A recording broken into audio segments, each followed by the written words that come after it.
Bonjour à toutes et à tous et bienvenue dans cette vidéo consacrée au numéro NEPH. Qu'est-ce que le numéro NEPH? C'est un numéro à 12 chiffres attribué par la préfecture de votre lieu de résidence qui va vous permettre ensuite de vous inscrire pour passer notamment l'examen du code de la route. Ce sera également, quand vous aurez le permis de conduire, votre numéro définitif de permis de conduire. Donc c'est quelque chose d'indispensable et surtout c'est quelque chose qu'on va pouvoir demander gratuitement en fait, hein. Il n'a pas besoin de payer pour obtenir son numéro NEPH. Par contre il faudra payer 30 € pour pouvoir passer votre examen, pour pouvoir vous inscrire à l'examen du code dans un centre agréé.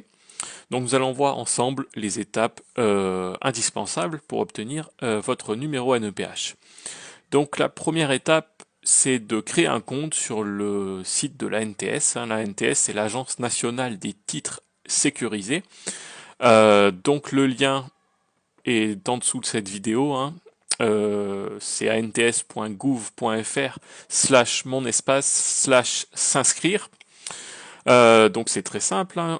On va aller sur la page. Donc on a un premier titre qui s'appelle Mon compte. On va aller sur le titre dans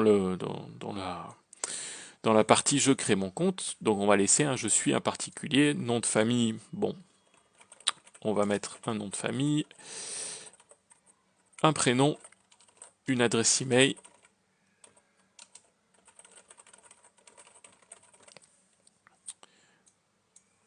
et nous allons recopier en fait le code qui s'affiche. Donc il faut bien respecter les majuscules et les minuscules. Et nous allons cocher la case j'accepte les conditions générales d'utilisation. Et nous cliquons sur le bouton bleu créer mon compte. Voilà, c'est tout simple. Donc on a un message qui s'affiche sur fond vert. Voilà, succès, un mail d'activation de votre compte vient de vous être envoyé. Donc le compte est créé, mais maintenant il faut pouvoir le valider. Donc il y a un message qui a été envoyé sur votre adresse email. Donc nous allons aller sur notre adresse mail. Effectivement, nous avons un message de l'Agence nationale des titres sécurisés. Activez votre espace ANTS. Donc c'est pour l'activation de votre compte. Donc attention, le message, le mail peut des fois se retrouver dans les spams, dans les courriers indésirables. Donc si vous n'avez pas reçu ce message, regardez bien dans les courriers indésirables, il y est peut-être. Donc là, pas grand chose à faire, il suffit de cliquer sur le lien ci-dessous. On clique. Bienvenue. Voilà, donc on arrive sur notre espace. Dernière connexion, donc c'est aujourd'hui. Et on termine le formulaire en complétant. On choisit un mot de passe, donc c'est un petit peu compliqué le mot de passe, il faut 8 caractères, entre 8 et 12 caractères, des caractères spéciaux, des majuscules, des minuscules, donc le mieux à faire c'est de le taper quelque part, donc en mettant majuscules, minuscules, on peut mettre aussi des caractères spéciaux, etc.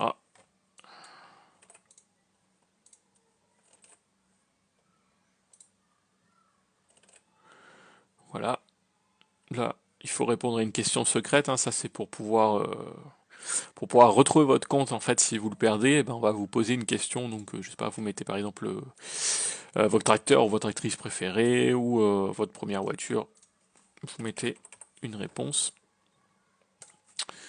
Me connecter. Voilà, bienvenue, nous sommes arrivés sur notre compte. Donc on a déjà passé la première étape, donc c'est la création du compte. Nous voici arrivés à la deuxième étape. Nous avons créé notre compte sur l'Agence nationale des titres sécurisés et nous l'avons validé en cliquant sur le lien dans l'adresse email. Donc maintenant, nous allons faire notre demande de permis de conduire, donc notre demande de numéro NEPH. Donc dans votre espace membre, on va descendre, on va aller sur mon espace conducteur et demander un permis de conduire. On va prendre le cas général, vous n'avez pas d'affection particulière, de handicap particulier, vous n'avez pas de lunettes, de verre de contact, de lentilles, et on va s'inscrire pour faire une première demande pour le permis B1, le permis automobile. Donc on va choisir la première proposition, je m'inscris pour pouvoir me présenter aux épreuves du permis de conduire, et on clique sur continuer. Vous effectuez la demande pour une personne majeure et il s'agit d'une inscription pour passer les épreuves du permis de conduire. Catégorie demandée, catégorie B. Est-ce qu'une visite médicale est nécessaire? Non. Est-ce qu'une formation initiale minimum obligatoire est nécessaire? Non. Il s'agit d'un premier permis de conduire. Le candidat a choisi de suivre une formation AAC, donc l'apprentissage anticipé de la conduite, ou une formation de conduite supervisée. Donc nous on mettra non, mais effectivement si vous avez fait la AC ou la conduite supervisée, il faudra mettre oui. Le candidat déclare comprendre et lire couramment le français, oui. N'a pas besoin de conduire un véhicule aménagé, donc on met non. Vous n'avez pas d'autres examens en cours. Vous n'avez pas de lunettes ou de lentilles de contact. Pas d'affection particulière, pas de carte d'invalidité civile ou militaire. On clique sur l'étape suivante, une fenêtre qui s'ouvre, on valide et on arrive à la deuxième étape, donc état civil. Donc on va remplir. Donc quand il y a une petite étoile en rouge, c'est les champs obligatoires, donc il faut mettre son nom de famille. Le nom d'usage, par exemple le nom d'épouse, le sexe, femme ou homme, premier prénom. Important, si vous avez plusieurs prénoms, il faut bien penser à tous les mettre, sinon votre demande sera refusée. Votre date de naissance, votre pays de naissance, donc le premier choix c'est la France, mais tous les autres pays sont disponibles. Votre département de naissance, votre commune de naissance, et on va cliquer sur l'étape suivante. Adresse contact, donc on va mettre l'adresse.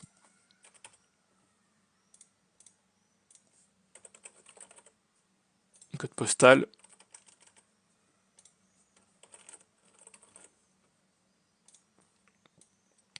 Les coordonnées, on peut vous joindre, ça c'est important parce que c'est là où vous allez recevoir en fait quand votre dossier sera terminé, quand vous allez recevoir votre numéro NEPH.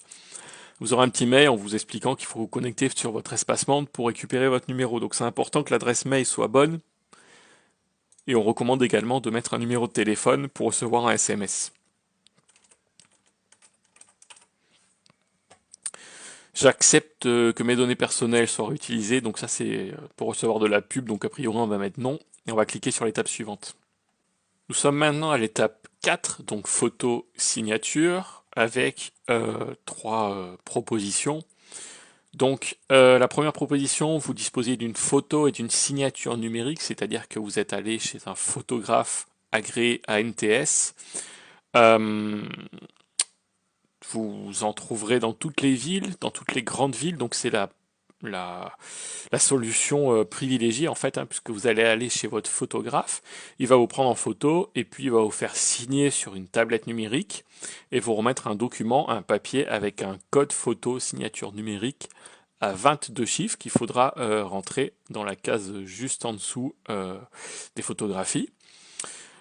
Si vous ne savez pas où trouver ce photographe, eh bien vous pouvez cliquer sur le choix numéro 3 et puis on arrive en fait sur une carte de France où on met son adresse, on tape son adresse, donc son nom, code postal, enfin le nom de sa rue, le code postal de la ville, et puis ça va nous donner en fait les photographes à proximité.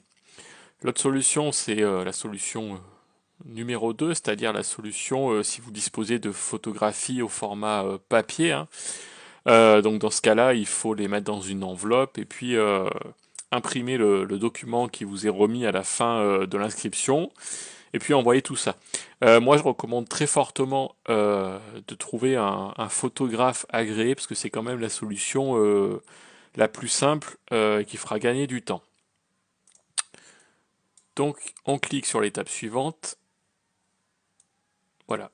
Et c'est là, dans cette étape, donc l'étape numéro 5, où nous allons rentrer, envoyer nos pièces justificatives. Hein. Parce que maintenant, en fait, comme tout se fait en ligne, il faut que vous scanniez ou vous preniez en photo avec votre téléphone vos pièces justificatives, hein, carte d'identité, etc. Et pour pouvoir les envoyer en fait. Hein. Donc il faut soit que ça soit en format PDF ou JPEG, etc. Mais il faut que ça soit sur votre ordinateur pour pouvoir faire l'envoi. Donc on nous demande au moins une pièce d'identité. Donc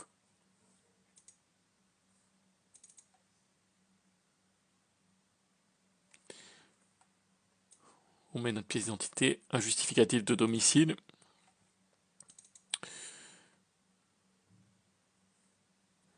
Donc en fait voilà, on peut également, pour connaître la liste des justificatifs de domicile acceptés, on peut cliquer ici.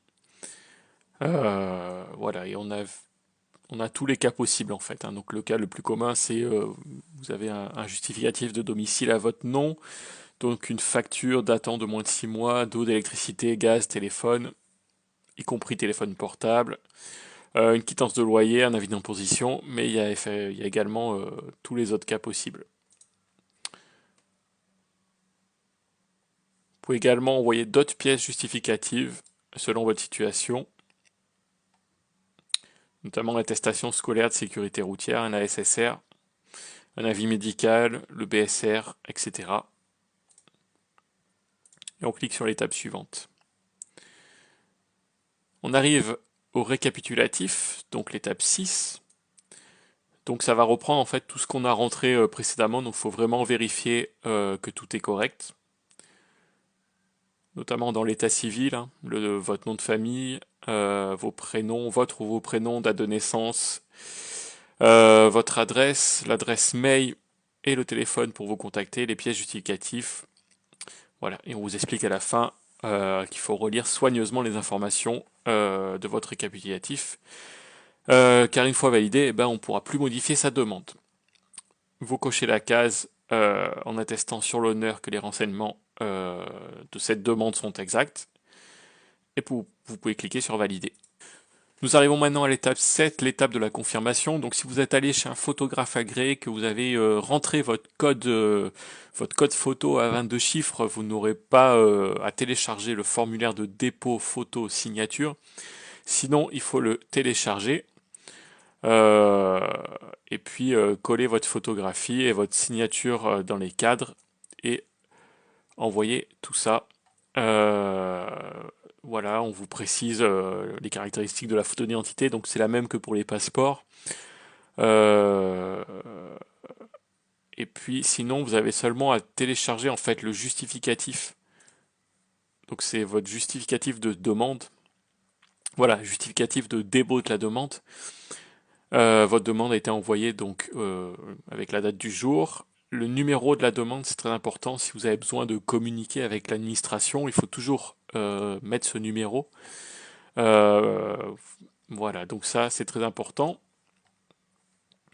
Donc pensez bien à télécharger le PDF, le justificatif. Maintenant, on clique sur Retour. Donc nous arrivons maintenant à nouveau sur la page d'accueil de notre espace. Nous pourrons cliquer sur Mon espace conducteur. Et puis en fait, nous pouvons retrouver notre demande, hein, mais dans Mes demandes en cours. Voilà, et on peut voir son état en fait. Donc là, on voit qu'elle a été envoyée. On peut cliquer sur OK. Et on retrouve en fait toutes les informations concernant notre demande. On peut cliquer sur Retour. Et après, donc suivant les départements, il faut compter de 3 semaines, 1 mois pour recevoir le numéro NEPH.